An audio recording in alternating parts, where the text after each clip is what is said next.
Now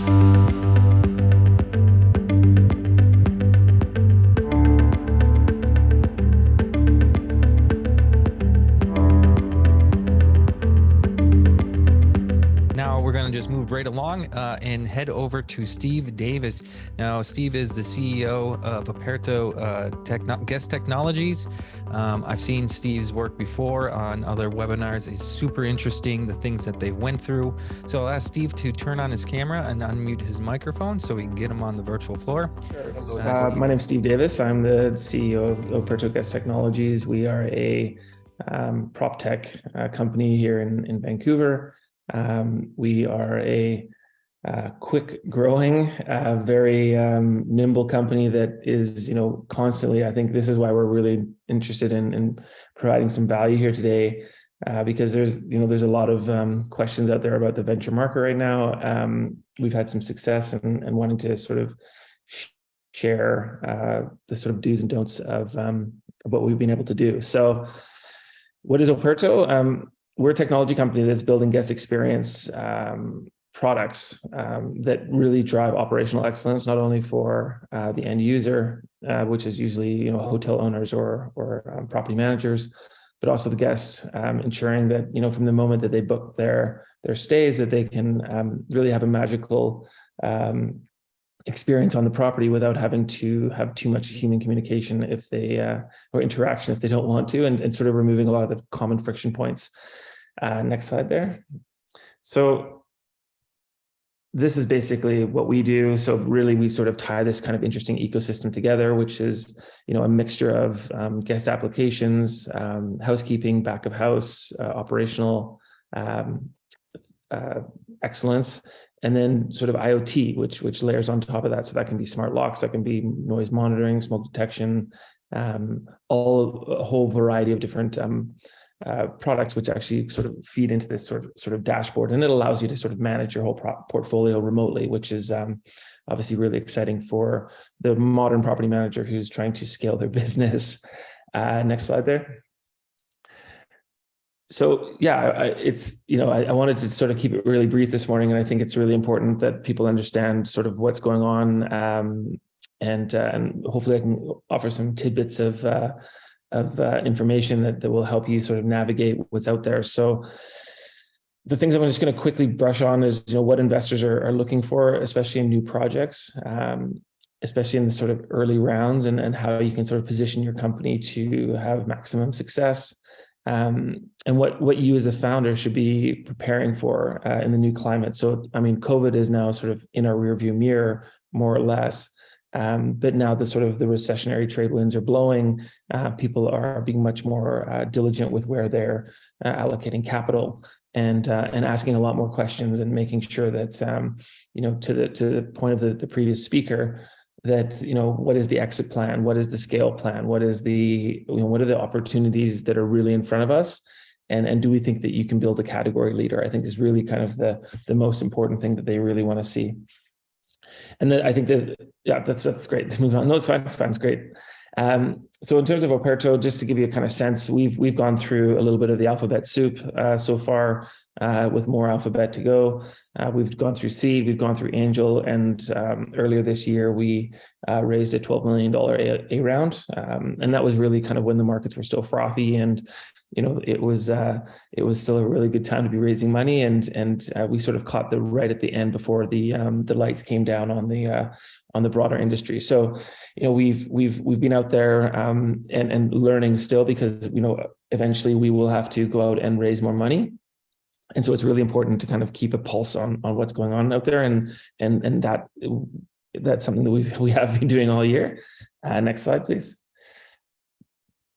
So I think the first thing to sort of hammer home here is that the market now in 2022 is definitely not the market of 2021, and definitely not 2020, when central governments were just printing money, and dry powder and sort of free money was abundant. The markets were climbing. Everyone was, you could basically throw a dart at a board on the stock market and make money.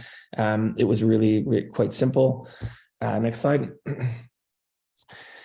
Right now, if I was someone who was trying to raise a C or a D or an E round before IPO, I'd be really, really worried. That part of the market is struggling. There's not a lot of appetite for companies that are raising huge amounts of money and preparing for sort of the public markets.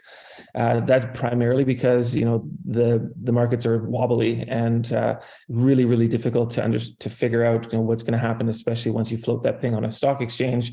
Where it all lands. So what we've seen so far, and this is obviously, we keep in touch with literally dozens, if not hundreds of venture capitalists all the time, is that early stage deals are still getting funded. And I'm talking primarily through sort of the North American and European venture markets, but we are seeing that the growth stage companies, especially, companies that traditionally would have played in a sort of a C round are now looking at Bs, and traditional B round VCs are looking even back into sort of growth and A. So yeah, it's interesting to kind of see the shift in sentiment, and also that efficient money trying to find the next unicorns or the next sort of growth companies, because that's something that we saw not as much last year, but definitely seeing it now. Next slide. So I think the first thing to keep in mind when you're looking to even start the adventure, I'll call it an adventure of raising money, is you got to get super efficient. You got to look at reducing your burn. And if you do have money in the bank, extending your runway. I think the first thing that a external VC will notice is if you've only got 2 or 3 months of burn left, or of runway left, that they can potentially wait you out and get a better price on your deal. So again, just while you are out there trying to raise money, make sure you're continuing to grow your business. Make sure you're showing efficient growth. Make sure that you're cutting out frivolous spending where possible, because efficiency is the name of the game. Next slide. So what are they looking for? It's really, really simple. They want efficiency followed by more efficiency, and then topped up with some more efficiency. And I think that, I'm going to go through a couple of key metrics that you need to be following as you go. But, really, you got to, every dollar that you're spending at this point has got to be, how can you turn that $1 into $2, or $1 at least into $1.20? And that's the kind of the numbers that, if you're talking about, burning $5 to make $1, which is sort of the euphoric 2020, 2021 markets, where, companies weren't really even expected to talk about break even, that it was a nice to think about it, but not necessarily an achievable target. Now VCs absolutely want to see a point at which you don't have to stop shoveling cash into the business in order to make money. Next slide. So in terms of critical metrics to monitor, this is something that was hammered into me sort of right away as soon as we raised our A round. And because, at the end of the day, if you sort of put the money in the bank and then you just start spending, you're putting yourself in real danger of that being the last dollars that you'll ever raise. I think it's critical, again, to think that, you need to run your business like you'll never raise another dollar, because you might never raise another dollar. And so watching these things is important. The first one is obviously monthly recurring revenue or annual recurring revenue, depends on what you want to report on, but sort of month-on-month growth, and making sure that the graph is always moving up and to the right. You need to really, really watch your churn numbers. So VCs do not want to see, for every 20 customers you bring in, you end up losing 3, 4, 5 of them in the next 6 months.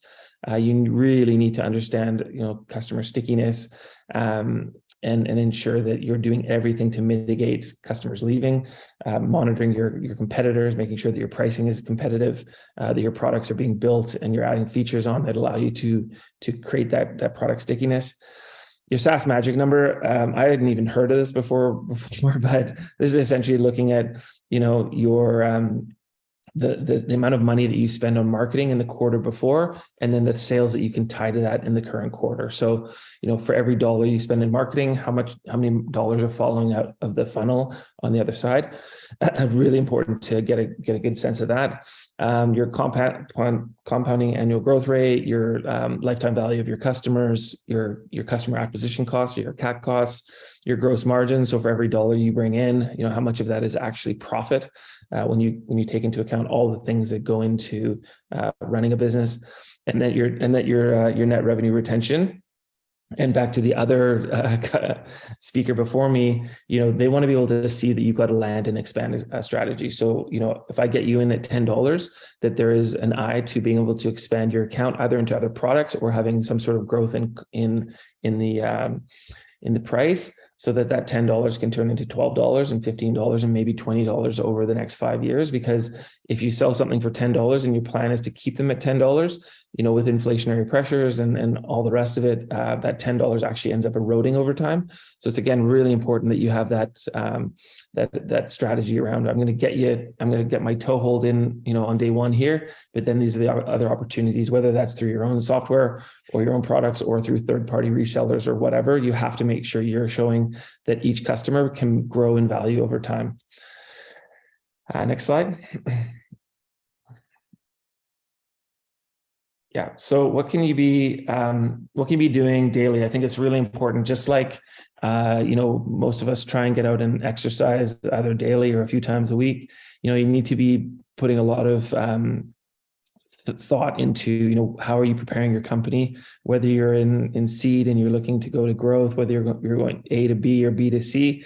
There are certain things that you need to be attending to, like you're attending to a garden, so that everything keeps growing, and that, even though there might be recessionary challenges and other things that are sort of macro and beyond your control, that you are making sure that your company's in good places. Next slide. So the first thing is, navigating through this is new for most people. Most folks weren't involved. Even I wouldn't even consider myself that involved in the sort of original, 2000 meltdown, the dot bomb, and then you had 2008, which was obviously tough for a lot of companies. So in times like this, it's really important, first of all, set your priorities, reduce your spending. Back to my original point around just making everything efficient. Is this dollar that I'm spending today going to turn into $1.50 or $2 down the road? And if you can't draw that line, don't spend the dollar, and prepare, contingency plans. If things don't go to plan, right? We don't know where this, we don't know what's going to go on with, conflicts or climate change or all the different macroeconomic things that are pushing on our businesses every day. So make sure you've got sort of a plan B and even a plan C. I think the mixture of sort of looking at, you have to have a short-term sort of flexible plan that you got buy-in from your company with. Make sure you're sharing all this stuff with your employees. And then you need to forge ahead and make sure you're sticking to the plan. I think especially right now, it's difficult if you are changing your strategies on a daily, weekly, monthly basis. It creates confusion. It creates distrust with your employees. And also it spooks investors, right? They want to see a level of consistency where they know that the next board meeting that they come to is you're going to deliver on the things that you talked about at the previous board meeting, that you haven't, pivoted too hard and you were selling, drinks over here now, and now you're selling food over here now. You have to be able to maintain some level of consistency for your investors. I think obviously being able to shift and move within constraints is important. You don't want to be nailed down, but making sure that you have some level of consistency. And I think that the last thing, and this is usually the one thing that gets totally overlooked, is keep your financial house in order. This is something that we learned the hard way, and sort of caught up, and now we're in a really, really good place. But I think when you're starting a business, especially in the growth stage, the one thing that tends to get pushed aside until, although that's a problem for the end of the year when we've got to do our tax returns, is keep your finances in order. And having a really good CFO or head of finance in your business, I can tell you, has a 10x effect if you can find the right person. So don't hold off on that too long. Obviously expand your networks. A couple of speakers ago, they're talking about, being an advisor and increasing your advisory as you go. that is something that I cannot speak enough to. It is really critical that as the business grows, that you are surrounding yourself with people that are smarter than you. That's the one thing I've definitely learned to do as a CEO of this company is to park your ego. There's always going to be smarter people to bring into to fold and to shed light on the experiences that you're going through. So, make sure that you're keeping your advisors also, people that have achieved, maybe 2 or 3 levels ahead of you. If your advisors are sort of colleagues, you need to get rid of those advisors and actually start to upgrade your advisors as you go. Because as you get bigger, access into communities, into networks becomes more and more of your lifeblood. And there's a wealth of free free folks out there that are willing to lean in and help startups as they're growing. So make sure you're not shy about asking people, reaching out to people, whether that's within your own personal networks. I've even found a few folks to talk to over LinkedIn, thought leaders in certain aspects of vertical SaaS, which has been really, really helpful for me as we go. Next paragraph, next slide. So use this time well. The economies are slowing down. Obviously heading into the holiday period, and everyone's sort of, yay, 2023. It's like, Happy New Year, and let's attack. I find that November and December are actually really, really good months for sort of resetting. So obviously we're all chasing targets, Q4 and all the rest of it, but it's really important to step back from the business and reevaluate what's kind of going on in your own world and where you want to attack in 2023, and giving yourself a report card, like a really, really a sobering report card about how you actually did in 2022 and 2021, and holding yourself to account and making sure that you're continually improving your own business. And also, as we go, especially in our space, and it obviously depends on the industry you're in, you really have to keep an eye on the competition, because what tends to happen, especially in times like this, is that price gets affected on products quickly. You get a race to the bottom. Folks get desperate to keep the lights on, so they start competing on price. You need to get ahead of that, ensure that you're not giving away things or even losing money on transactions. So understand the competition, keep really, really close tabs of them. We use something that's called competitive battle cards, or competitive intelligence, essentially. So we know almost on a weekly or monthly basis if our competitors have added features, if they're selling in a different way, if they've landed a few more portfolio companies. And so it's really important to kind of understand where you fit into your ecosystem as the market continues to shake out. Next one. The one thing I would for sure stress for everyone is make sure that you get really, really comfortable with your numbers before you approach a VC. You got to remember that chances are they're much brighter than you are, especially when it comes to numbers and Excel spreadsheets. I would consider myself sort of an 8 out of 10 on an Excel sheet until I talked to a VC, and really I was a 3 out of 10. If there's something to find, they will find it. So you got to really know your numbers, especially those key metrics above. If you don't know your business, then who the hell does, right? I think you need to remember that. And if the CEO or one of the directors or one of the leaders in the company doesn't know, they can't literally rattle off their numbers. We've all seen Dragon's Den or these shows where founders will literally stutter and not know what's going on in their own business. I can tell you they will run for the door and you will not raise a dollar of money. Next paragraph. Sorry, this is a bit cryptic, but this has happened to me, so I wanted to put it in here. Expect, especially in the current market with VCs being much more diligent about where they're laying their bets. They're going to dig, they're going to ask questions, they're going to ask multiple rounds of questions.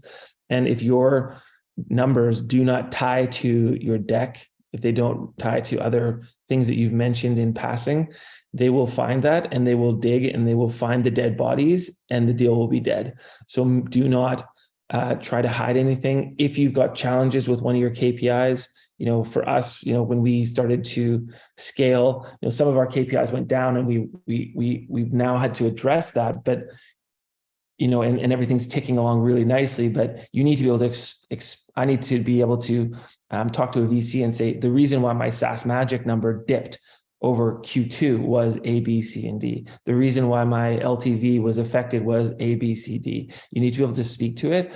And if you try and just push it aside, they'll find it and they will penalize you for it. And chances are you won't get a second meeting. Lastly, it's not all doom and gloom out there. I can tell you that Operto will go through some fundraising efforts in the next while. I think most folks are on a fairly regular cadence at this point. And I keep in touch with a lot of VCs, and in my context, I'm in Vancouver, so I speak to a lot of folks in the Valley, a lot of folks in Chicago, New York, Boston, Miami, and there's a ton of money out there. Don't think that the VCs are struggling with fund sizes. I read a report yesterday, actually, that there's still $269 billion of dry powder. That was from the first half of 22. That's just in the US. That's not including Europe. So there's tons of money, and you got to remember that the actual point of a VC is to allocate money out of a fund to drive exceptional returns for their customers or their LPs. So they want to deploy. They're looking for good companies. They're looking for great people. They're looking for highly motivated founders. And if you're that person, you got a great company that's growing up and to the right on a graph, you're going to go get some money. And so, go get it, be confident. And, if anyone on this wants to reach out to me, feel free.